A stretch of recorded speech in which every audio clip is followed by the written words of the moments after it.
live in Mission Bay now, but many, many years in San Francisco. And she's actually comes from Minnesota and has a BA in French literature from UC Berkeley. But the reason she's here tonight is that she has a long love affair,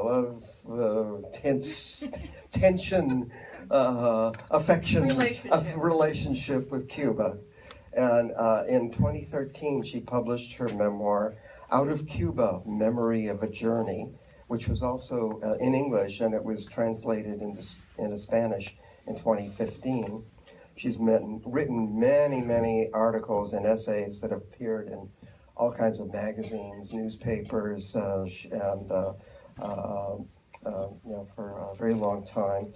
But she's also part of a worldwide community of volunteer translators for Emosoido.com, translating Cuba. Yes. TranslatingCuba.com. So how is the Spanish pronounced? Emosuido. Emosuido. We have heard. The way I've got them. You're my son. Okay. It's not mine? This is not? Emosuido. Oh. It was. How's this? No? No. There, yeah. Now Okay, sorry. there we go. We're good. Okay. Could you repeat what you said? So, Because we couldn't hear. Oh, I was saying that the Spanish pronunciation of the site is called Emosuido. We are hearing, we have heard, and there are cards outside on the counter about Translating Cuba, the website. You can read some of the articles there. It's independent journalists who are well, we have somebody here who's an independent Cuban journalist too, who I'd like to introduce, Orlando Luis Pardo Lazo, who's very well known for his activism. Stand up for a moment so Come everyone up can here, see you. Orlando. Come join us. He, in fact,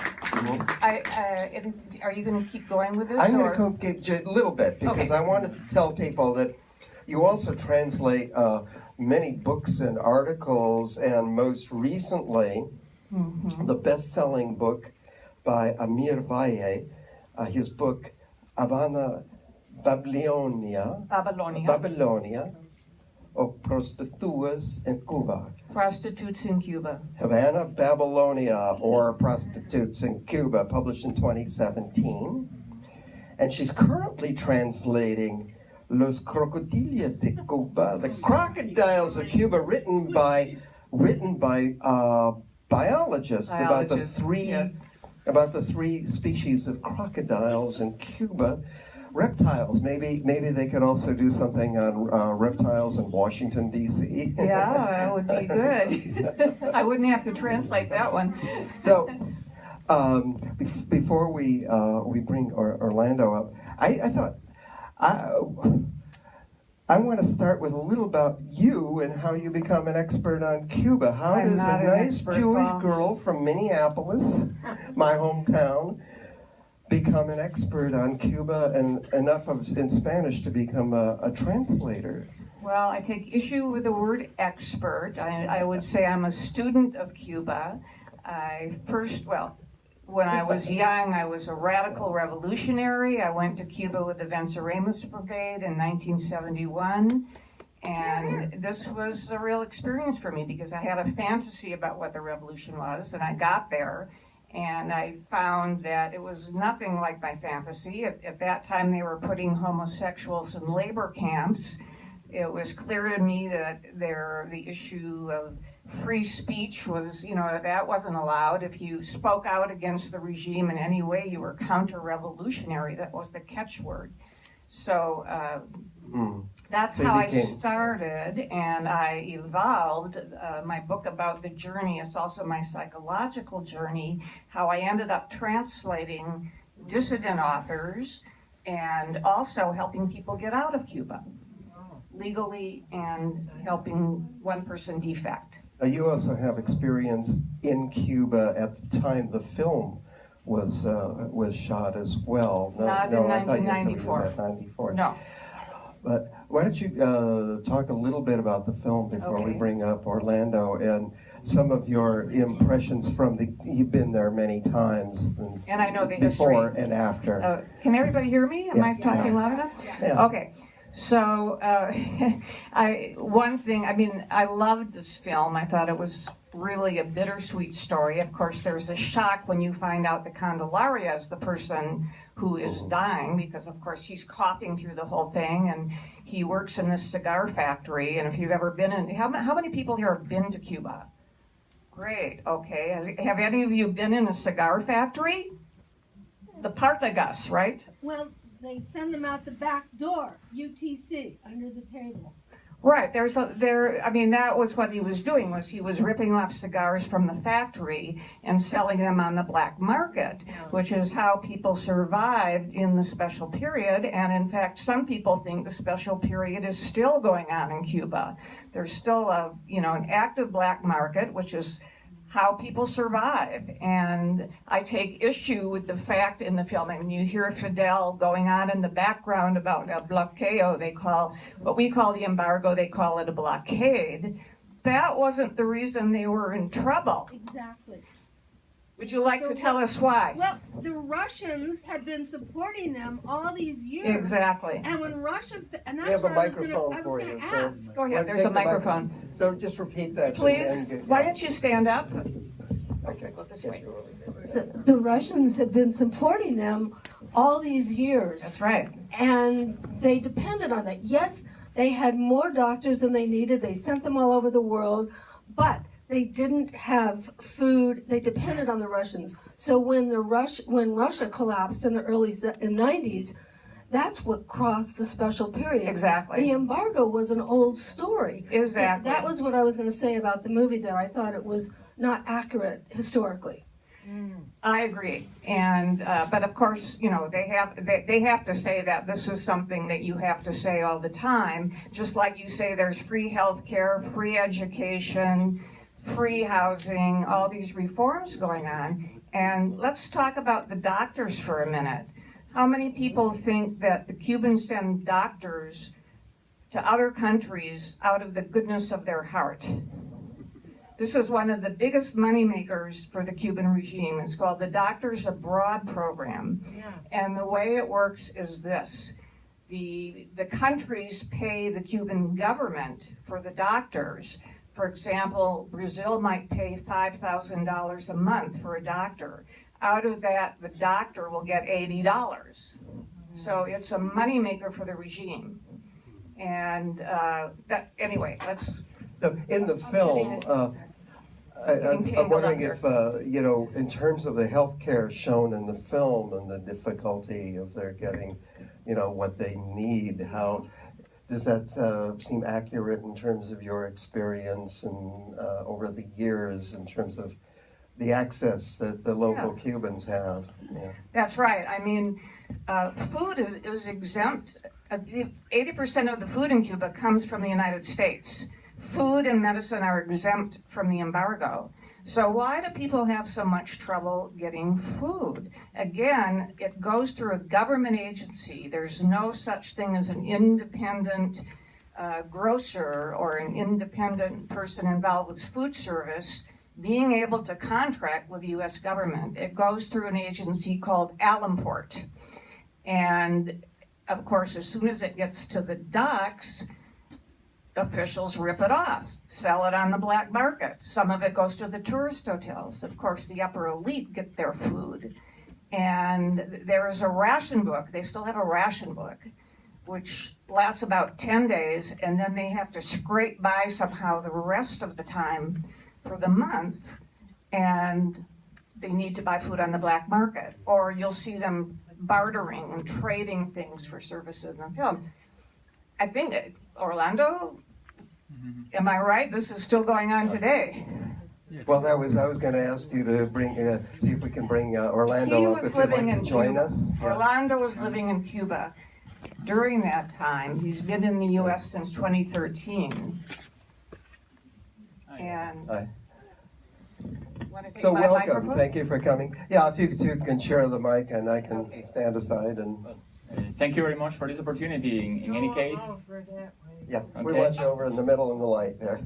There's three exits Ah, here. okay. This is where we're supposed to stand. very happy to be here, invited by Regina to be part of this festival.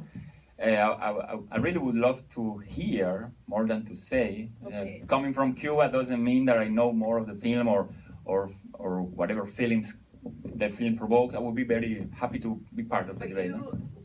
what was your feeling about the atmosphere in Cuba during this time in the film? Yes, And how does that compare with what you see in the film? How did you like yes. the film? No, the film is an artistic representation, no, and I think it's a very good one. Whether or not, as a writer, whether or not it is historically accurate, I think it's a very beautiful and very good representation. Maybe some of you know, some of you don't know so much. In 1994, before what is called the Rafters crisis, that meant 35,000 Cubans massively going to the coast and trying to get to America.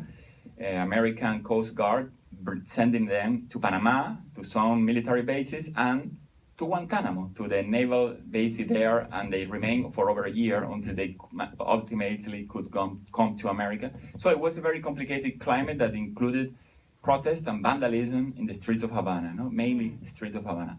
And although this is not represented, we can feel the tension and the climate of workers that when they suspend the baseball play or when they warn her, the lady, all the workers that participated in the protest were expelled from it. So there are some lines there that for a Cuban are more meaningful, but in the film I think that the human story and the idea of yes, the beauty, but also the desolation of those, in many ways, very solitary persons trying to recover the feeling of love that probably they forgot. I don't know, because they were somehow like growing old was for them in a way also growing unknown to each other.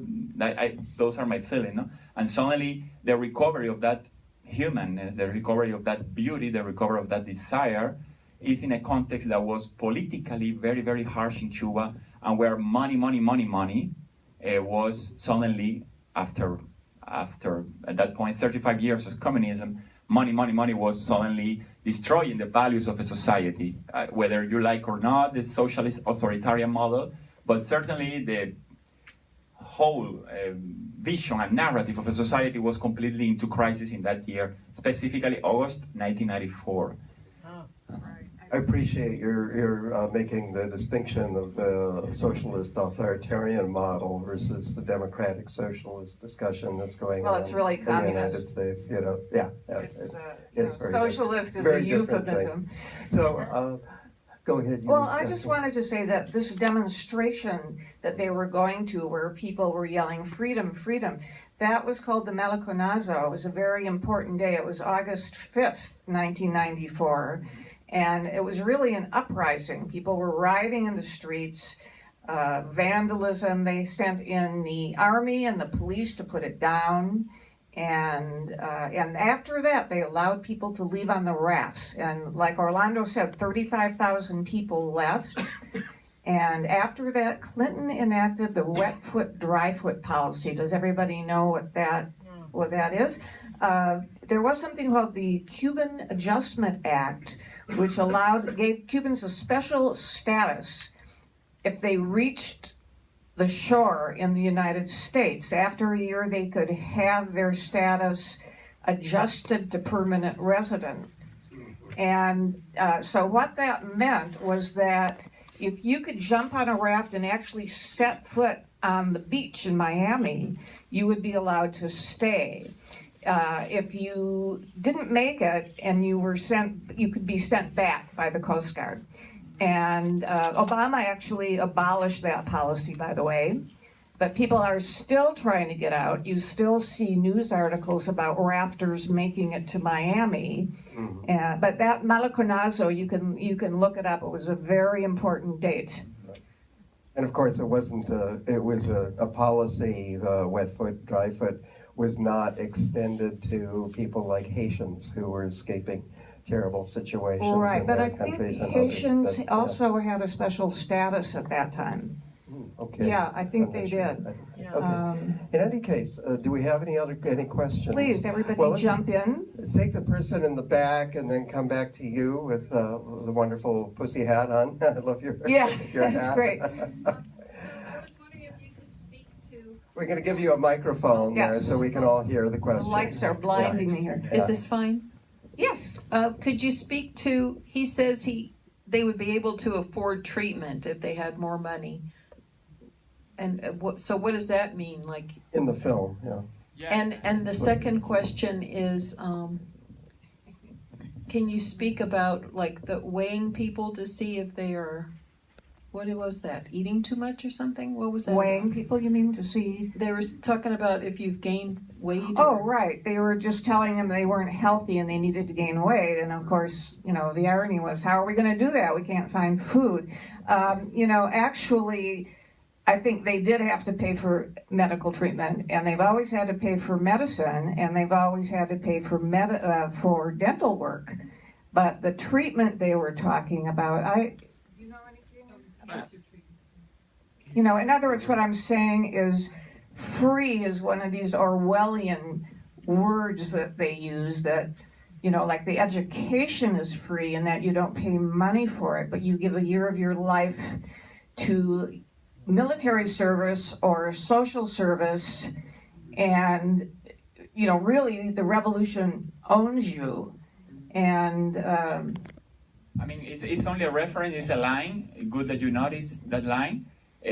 Technically, public health care in Cuba is public, is free, but especially in the 90s, I was studying at the Havana University because of the scarcity of doctors, medicine, and many things. Suddenly, the illegal market started, and then I don't know if call it bribes, but suddenly you had to go to the doctor, not by law, of course, it was not the policy of the government, but you had to go there with something to tip the doctor. No? It could be a chicken. Some people were taking a chicken, a pork. I come from the countryside, I bring a pork for you, doctor. Oh, thank you very much, you didn't need to bother, but I take it. No? And so maybe they are making a reference, not that they are going to pay, like you pay an insurance or anything like that, but that they will need money to get some treatment in the list, because the scarcity, and in the context, the embargo is mentioned over and over and over, as if Cuba couldn't buy the medicines in Spain, for example. No? So the embargo somehow shapes the narrative that scarcity and many evils, including the lack of medicines, were caused by Washington D.C. and not by, let's say, by the policy of the Cuban Ministry of Health. If you cannot buy it in Washington, you need to buy it somewhere else. If it is more expensive, you just pay more. Or, I mean, yes. Well, medicines were exempt from the embargo. So I know, yeah. but in any case, maybe the justification can also be in Spain, it will cost more money than in America. But in any case, the line, I cannot fully explain it. Maybe they are referring that they will not get access to, in due time, to the due medicines, because it's not the same, different kind of therapies. And probably they, like the same with dentistry, that maybe they will need to pay some money outside the system in order to get the actual treatment. Maybe it's a reference of that. I really don't know. It's just it's artistic film, and they are mentioning that. Do we have another question? Okay. So we got. Well, I'll get to my musical question. And secondly, that was actually my question too. That really struck me about why they would have to pay. And I did take it literally. I didn't get it that it might have meant a bribe or something to escalate your being seen and getting the. Well, they were talking about money. Yeah. So, but I would like to understand if the situation for the past, I don't know, let's say 15 years or something, in general, you do have to pay for medicine, but not for care. Is that what you're saying? Did I understand? Well, I'll give you an example. Some friends of mine who lived in Havana at the time, they're now in Canada, they were having a baby. They took their own sheets to the hospital. They took coffee to bribe the technicians. You remember, even the doctors and the people who work in the hospitals are making, maybe $30 a month at the most, and that's not enough to survive. So this is what people do. It's just part of the procedure. And that was when? This was in 2006. Yeah, well, that is, Today, okay. I get it. Yeah, it's old world, and I get it. No, but in any case, I wanted to make like a general comment. No? Other countries, including social democrats countries in Europe, have public health care. No? I was in, some of them pay it from the taxes. So another point is not in the film, and this is more like a political commentary. I mean, I'm as a writer, I'm very political, and it shouldn't be like a kind of blackmail or obedience or loyalty. If you provide me the health care as a people, it's because the people somehow is giving itself the public health care. Not because the government is capable of generating wealth to provide that to us. And in Cuba, unfortunately, what happens, the equation is, you get the health care, you shut up. If you die because the medicine didn't arrive on time, shut up anyway, because it's free. And Americans are to blame in this very lot, because this is the embargo. So the equation is very unfair. The film doesn't go so much into that. But I wonder why we cannot provide ourselves health care and public health care, or partially public, partially private, and still enjoy some limited fundamental freedoms that other countries enjoy. Limited. For example, socialists in Cuba should be able to organize a political party called the Socialist Party of Cuba. Christian Democrats in Cuba should be able to organize something like that. Ecological people should be able to organize the Green Party of Cuba. So why suddenly we need to submit to political despotism because we're getting free health care? So that's in a way becomes like inhumane also equations. And the feeling of many characters, the film doesn't go so much into that, but it's a feeling of vulnerability. Outside Cuba, we will need to pay and we don't have the money. Inside Cuba, we don't need to pay, but then we lose some dimension of human life, some pride. Okay, sorry, I did you wanted have to another get, question? there's another question here, Okay. yes. yeah. Yeah. As a remark and also a question, which is my musical question to first ask. Okay, I just wanted to say that the U.S. government, and I'm sorry to say the AFL-CIO, had a good deal to do with doing in the USSR, and for all its flaws, I'm not naive in any way. So I'm just saying that, Russia is a mess and so forth, but we are not exempt from having made Russia into the mess that it is now and was then. So the other thing I wanted to say was I love that music so much, and of course the Buena Vista Social Club was very much into reviving that song Silencio, which she named the chicken after, and that she sang in the bar, and that is written by the greatest of all Puerto Rican composers and much beloved all over Latin America, Rafael Hernandez. But it's funny to me that they don't have some of the famous Cuban composers both sung by the Buena Vista Social Club and this film. In fact, they have two songs by Rafael Hernandez, Desvelo de Amor at the end, also, which they're dancing to. And I my question that I asked you before was, who wrote Te Busco? Because it's Celia Cruz's song, it says so in the credits, but I didn't catch who wrote it. We didn't know, sorry. I think you have to take... The theme song of the... Yes, I don't know. Okay, that's my question. Yeah, you'd have to look more at the credits and slow them down so you can see. Sorry. I think we have time maybe for one or two more questions if someone had something maybe about the film. What do people think? Back there. Yeah. Do any of you know anything about actually the production of the film? When it was made, who made it, how it got here to this festival? It was made in Colombia. The filmmaker, Johnny Hendricks, Johnny Hendricks something else. He's Colombian. I have a bit on this. For years, Hendrix' experience has allowed him to participate in a wide array of academic and cultural activities. He has been invited to serve as a jury member in numerous Colombian and international competitions for both private companies and government government agencies. In 2014, he taught a guest master class at the University of Georgia and the University of Florida. He also participated in TEDx Bogota with his talk, Cuando el Espíritu es manad, which isn't translated here.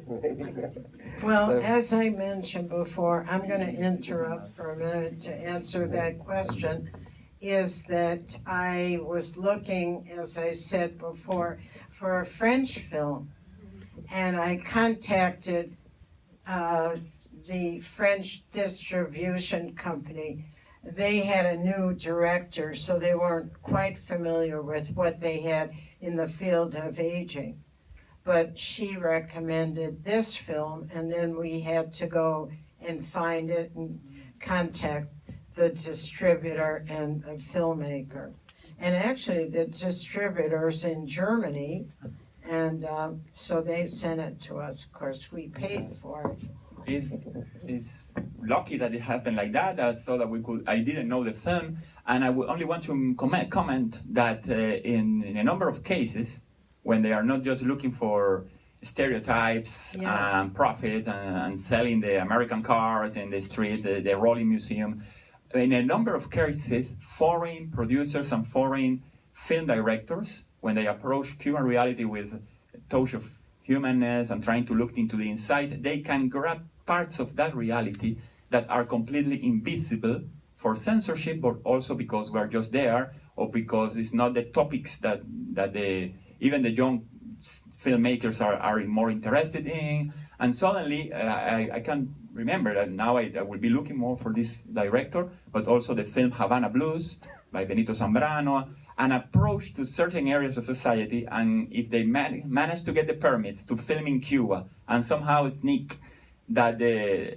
convince the authorities to allow them to film in Cuba because the film is not going to attack the Cuban Revolution, no. If they manage to film in Cuba with professional actors like this lady, Veronica Lynn, she's an absolute, has like a career, like 60 years of career, and Alden Knight, both of them are, I grew up watching them in the TV. And then sometimes you get a touch of sensitivity that is not common to find in Cuban producers. So it's important also as an island to be open to the aesthetics and to the visions of directors that come from other realities, and approaching good faith Cuban reality to problematize it, to make it complex, not to try to simplify in a black and white speech, but somehow trying to find all the nuances, like a spectrum. Bravo. Very good. I think that's a wonderful place to stop. I couldn't do any better than that, of bringing the filmic experience together with the life of Cuba and Latin America. And I want to buy these books. I want to buy your... Did you put anything outside, flyers? So if I didn't put people are flyers, interested. but I put cards for all the books and also for the Translating Cuba And website. your books as well? Orlando has written a lot of books. It's okay.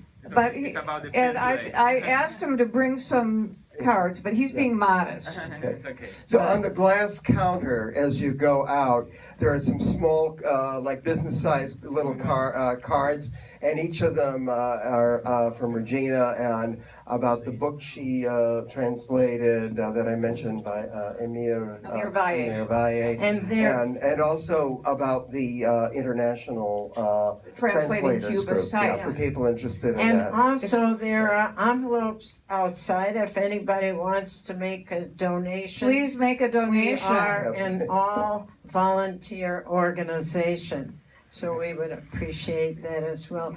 Thank you all Let's give a for hand. coming. Thank you for having us. Thank you so much.